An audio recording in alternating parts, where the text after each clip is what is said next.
नमस्कार। आज हम लोग बात कर रहे हैं आरोग्य चैरिटेबल ट्रस्ट के द्वारा जो अवेयरनेस प्रोग्राम चलाते हैं हेल्थ पे। उसी संदर्भ में हम लोग देख रहे हैं कि आजकल कोरोना महामारी के बाद हार्ट अटैक और ब्रेन स्ट्रोक की संख्या बहुत अधिक बढ़ी हुई है। तो आज का टॉपिक वही है कि स्ट्रोक क्या है। यदि हम लोग स्ट्रोक को समझ लेंगे कि स्ट्रोक क्या है और तुरंत अवस्था में हम लोग उसको डायग्नोस कर लेंगे। हम जो वीडियो बनाते हैं आम पब्लिक के लिए भी बनाते हैं। यदि किसी घर में ऐसी घटनाएं होती हैं और विद इन वह फास्ट जज कर लेता है और उचित समय पर सही समय रहते अगर डॉक्टर से मिलते हैं तो स्ट्रोक्स के द्वारा मरीज की जान बचाई जा सकती है। नहीं तो एक स्ट्रोक एक ऐसा मेडिकल इमरजेंसी है जिसमें मरीज की मृत्यु भी हो सकती है, पैरालिसिस भी हो सकता है और उसका जीवन हमेशा के लिए बर्बाद हो सकता है। तो इस चीज़ को समझना जरूरी है कि स्ट्रोक क्यों होता था। पहले आप देखते थे कि बहुत सारे गाँवों में, हमारे चंपारण में, बिहार के चंपारण में देखते हैं कि लकवा का मरीज, किसी का मुंह टेढ़ा है, किसी का पैर एक साइड से हाथ पैर काम नहीं कर रहा है, मतलब पैरालिसिस के मरीज की संख्या ज़्यादा है। उसका भी एक कारण स्ट्रोक होता है। लेकिन कोरोना महामारी के बाद यह बहुत तेज़ी से बढ़ा हुआ है। पहले तो वृद्ध लोगों में ज़्यादा देखने को मिलता था, लेकिन अभी जवान युवाओं में भी स्ट्रोक के केसेस बहुत ज़्यादा बढ़ गए हैं। तो इसका बहुत सारा कारण आहार विहार, उचित खान पान नहीं होना और हमारा दिनचर्या, लग्जेरियस लाइफ भी इसका सबसे बड़ा भुगतभोगी है। तो यह कारण है। तो अब हम लोग समझेंगे स्ट्रोक क्या होता है। कि स्ट्रोक में, जैसे स्ट्रोक एक मेडिकल इमरजेंसी है जिसमें क्या होता है कि जब ब्लड फ्लो जो होता है ब्रेन में, ब्रेन भी सेल से बना हुआ है और ब्रेन के सेल्स, न्यूरॉन्स में जब ब्लड सप्लाई इंटरप्टेड हो जाता है, यानी कि रुकावट आ जाता है। जब ब्रेन को जो ब्लड सप्लाई करता है उसके ब्लड वेसल्स में किसी कारण से रुकावट हो जाना स्ट्रोक का उत्तरदायित्व होता है, स्ट्रोक के लिए कारण होता है। और इसके चलते क्या हो सकता है कि ब्रेन के सेल को डैमेज होना पड़ता है, ब्रेन का सेल डैमेज हो जाता है। यदि शरीर के किसी भी सेल्स को यदि ऑक्सीजन और ब्लड सर्कुलेशन नहीं मिले, ऑक्सीजन नहीं मिले, न्यूट्रिएंट्स नहीं मिले, तो वह सेल डेड होने लगता है। और ब्रेन एक ऐसा पार्ट है जो विद इन 10 मिनट में डेड हो सकता है। और ब्रेन डेड तो शरीर का सारा कंट्रोलिंग जो ब्रेन से रहता है, parasympathetic nerve, sympathetic nerves, 12 pair of cranial nerves, जिसका मोटर और सेंसरी नर्व होता है, जिसके शरीर में जो चलना फिरना, बोलना, सूंघना, खाना पीना, जितना भी हम जज करते हैं, ब्रेन से सोचने समझने की शक्ति, हमारे वाइटल्स ऑर्गन को रेगुलेट करने का, उसको कंट्रोल करने का जो शक्ति होता है वह ब्रेन के पास होता है। तो ब्रेन का जब सेल डैमेज हो जाएगा, जब ब्रेन डैमेज हो जाएगा तो विद इन 10 मिनट या कुछ ही घंटों या कुछ ही देरों में मनुष्य की मृत्यु हो सकती है। तो यह हो गया स्ट्रोक के दो तरह के स्ट्रोक मेडिकल में पाए जाते हैं। एक होता है इस्केमिक स्ट्रोक और एक होता है haemorrhagic stroke. Types of stroke की बात करेंगे तो दो तरह का स्ट्रोक होता है। इस्केमिक स्ट्रोक जो होता है वह क्या होता है कि जो ब्लड कैरी करता है, आर्टरी जो हमारे शरीर में ऑक्सीजनेटेड ब्लड को कैरी करता है और वेन जो शरीर में डीऑक्सीजनेटेड ब्लड को कैरी करता है, जो ब्रेन का जो आर्टरी होता है जो ब्लड सप्लाई करता है ब्रेन के सेल्स को, यदि उस आर्टरी में ब्लॉकेज हो गया, रुकावट हो गया, तो उसके चलते जो स्ट्रोक होगा वह इस्केमिक स्ट्रोक होगा। और कभी ब्लड प्रेशर बढ़ने से या किसी भी प्रेशर के बढ़ने के चलते जो स्ट्रोक होगा, जिसमें ब्रेन में ब्लीडिंग हो जाएगा और ब्लीडिंग के चलते वहाँ थ्रोम्बस जम जाएगा और थ्रोम्बोसिस के चलते जो स्ट्रोक होगा उसको हेमोरेजिक स्ट्रोक कहते हैं। तो दो तरह का स्ट्रोक होता है, दोनों ही खतरनाक है। तो दोनों को with in minutes, with in घंटा, 24 आवर्स के भीतर रिलीज करना होता है। कुछ को आधा घंटे के भीतर ही रिलीज करना रहता है। कॉजेज ऑफ स्ट्रोक की बात करेंगे, कारण क्या क्या हो सकता है। तो सबसे बड़ा कारण जो होता है हाई ब्लड प्रेशर। यदि ब्लड प्रेशर हाई रहेगा तो हेमोरेजिक स्ट्रोक की खतरा बढ़ जाएगा, ब्लीडिंग का चांस बढ़ जाएगा।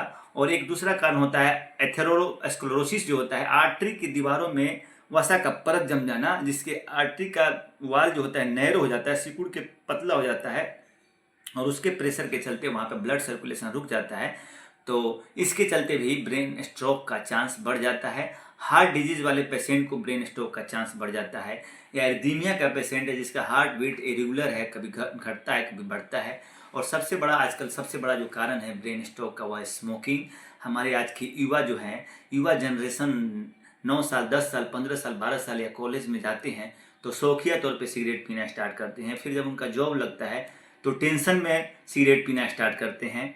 जितना वर्कलोड होता है उतना ज़्यादा सिगरेट पीते हैं। यह सब फैशन बन गया है। तो सबसे बड़ा कारण स्मोकिंग है। और ओबेसिटी, मोटापा, हमारा जो खान पान जो है, सब हम लोग आजकल बाजार का फूड खाते हैं, फिजिकल एक्टिविटी नहीं करते हैं, जिसके चलते शरीर का वजन जो बढ़ रहा है, ओबेसिटी डेवलप हो रहा है, उसके चलते भी ब्रेन स्ट्रोक का चांस बढ़ जाता है। डायबिटीज़ के चलते भी ब्रेन स्ट्रोक का चांस बढ़ जाता है। डायबिटीज़ वाले पेशेंट में क्या होता है कि डायबिटिक न्यूरोपैथी के चलते ब्रेन को प्रेशर जाता है और न्यूरॉन्स डैमेज होता है। न्यूरॉन्स डैमेज होने के चलते ब्रेन का सेल्स डैमेज होता है और उसके चलते भी स्ट्रोक आ सकता है। यानी high BP, high sugar, cholesterol के आर्टरी की दीवार पे कोलेस्ट्रॉल जमने के चलते, ओबेसिटी के चलते और स्मोकिंग के चलते जो होता है। रिस्क फैक्टर जो होता है 55 साल से ज़्यादा उम्र के जो हैं उनको रिस्क फैक्टर रहता है, या जिनके फैमिलियर में हिस्ट्री है, जिनको स्ट्रोक का फैमिलियर हिस्ट्री है, उनको ब्रेन स्ट्रोक का चांस बढ़ जाता है। जिनका लाइफ सेडेटिव लाइफ है, जिनका लग्जरियस लाइफ है, उनको ब्रेन स्ट्रोक का सिम्टम बन जाता है। जो ज़्यादा मात्रा में अल्कोहल का सेवन करते हैं, तंबाकू का सेवन करते हैं, ड्रग्स का सेवन करते हैं, उनको ब्रेन स्ट्रोक का खतरा बढ़ जाता है। साइन और सिम्टम्स क्या है कि यदि किसी पेशेंट का सडन हाथ पैर काम करना बंद कर दे, सुनापन दिखाई दे, बोलने में उसकी आवाज़ लड़खड़ाए, कोई आदमी ठीक है और सडन मतलब बोल रहा है तो आवाज़ लड़बड़ा रहा है, आप बोल रहे हैं कुछ वह कुछ समझ नहीं पा रहा है, उसके सोचने समझने का अंडरस्टैंडिंग की शक्ति खराब हो रहा है, आँख से ठीक से दिख नहीं पा रहा है, विजन प्रॉब्लम हो रहा है, जजमेंट क्लियर नहीं ले पा रहा है, बैलेंस चलने पे बैलेंस नहीं मिल रहा है, कोऑर्डिनेट नहीं कर पा रहा है और माथा में एक सीवियर हेडेक का सिम्टम्स एराइज करता है, तो वह साइन और सिम्टम्स में आएगा। आप इसको फास्ट मेथड से, हम लोग मेडिकल में फास्ट मेथड होता है, FAST एक कोड है जिसके द्वारा हम लोग इसको तुरंत डायग्नोस कर सकते हैं कि यदि F से मतलब फेस ड्रॉपिंग, यदि किसी पेशेंट का फेस ड्रॉपिंग एक साइड में है, एक साइड में फेस झूला हुआ है, तो उसे स्ट्रोक का सिम्टम हो सकता है। यदि हाथ पैर A से आर्म, हाथ काम करना बंद कर देते हैं या हाथ एक तरफ झुक गया है, हाथ में लग रहा है वजन नहीं है, हाथ में सुनापन है, तो वह स्ट्रोक का सिम्टम्स हो सकता है। स्पीकिंग फास्ट F से हो गया आपको फेस ड्रॉपिंग, A से हो गया आर्म नंबरनेस, वीकनेस, और S से हो गया स्पीच डिफिकल्टी। आप बोल रहे हैं तो वह पेशेंट बोल नहीं पा रहा है, आपके बातों को समझ नहीं पा रहा है, तो तुरंत 30 से टाइम को एसेस कीजिए, जज कीजिए और तुरंत इमरजेंसी को कॉल कीजिए। डायग्नोसिस हम इसका निकाल सकते हैं CT स्कैन और MRI से। ब्लड टेस्ट से, ब्लड का एक टेस्ट होता है, उससे ECG से, कैरोटिड अल्ट्रासाउंड के द्वारा, सेरेब्रल एंजियोग्राफी के द्वारा हम लोग इसका डायग्नोसिस निकाल सकते हैं। ट्रीटमेंट जो होता है वह डिपेंड करता है न्यूरोलॉजिस्ट के अनुसार उसका ट्रीटमेंट होगा। इसमें इस्केमिक स्ट्रोक का अलग ट्रीटमेंट है, हेमोरेजिक स्ट्रोक का सर्जरी के द्वारा ट्रीटमेंट होता है। उसके ब्लड का जो क्लॉट जमा है उसको रिलीज किया जाता है, ब्लड प्रेशर को कंट्रोल करना रहता है, कोलेस्ट्रॉल को कंट्रोल करना रहता है और रिहेबिलिटेशन थेरेपी को इस्तेमाल करना पड़ेगा। प्रिवेंशन की बात करेंगे तो ब्लड प्रेशर और डायबिटीज़ को कंट्रोल में रखना पड़ेगा, हेल्दी लाइफ जीना पड़ेगा, हेल्दी खाना खाना पड़ेगा, स्मोकिंग और अल्कोहल को अवॉइड करना पड़ेगा, रेगुलर चेकअप, हेल्थ चेकअप करना पड़ेगा, रेगुलर एक्सरसाइज करना पड़ेगा। कॉम्प्लिकेशन यदि सही समय पर इसका इलाज नहीं होगा तो पैरालिसिस हो सकता है, लॉस ऑफ मसल्स मूवमेंट हो सकता है, हमेशा उस एरिया का मसल्स काम करना बंद कर सकता है, difficulty in speaking and soloing, खाने पीने में निगलने में तकलीफ हो सकती है, मेमोरी लॉस हो सकता है, कन्फ्यूजन हो सकता है, इमोशनल डिस्ट्रेस हो सकता है। तो यह सब स्ट्रोक का लक्षण है। स्ट्रोक नहीं हो उसके लिए काम करना है, रेगुलर इस पर निगरानी करना है। 55 साल के बाद ज़्यादा सतर्क रहने की जरूरत है और इस स्ट्रोक को डायग्नोस करना है तो फास्ट जो मेथड है FAST जो हम बताए हैं उसको एसेस करना है और अपने शरीर को स्वस्थ रखना है, दिनचर्या को चेंज करना है। तो इसी के साथ स्ट्रोक की जानकारी हम लोग के चैनल से दिया जा रहा है। जय हिंद।